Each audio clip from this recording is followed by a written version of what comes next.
How to share Kahoot quiz link 25 updated guide. So hey everyone, welcome back to the channel. So in this video I'm going to show you how you can share your Kahoot quiz link in 2025.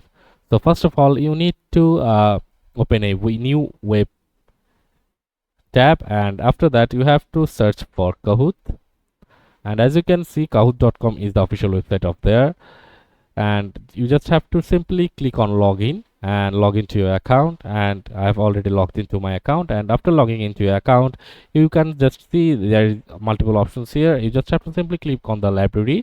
So let's say this is my quiz, so you just have to click on the three dot beside your quiz and see a option called share here, and you can just simply click on the share and you just copy the share link from here, and you can paste it anywhere you want to share your Kahoot quiz to. And you can also directly share to X, that is Twitter, and Pinterest, Microsoft Teams, Google Classroom, share via email, and share via Remind.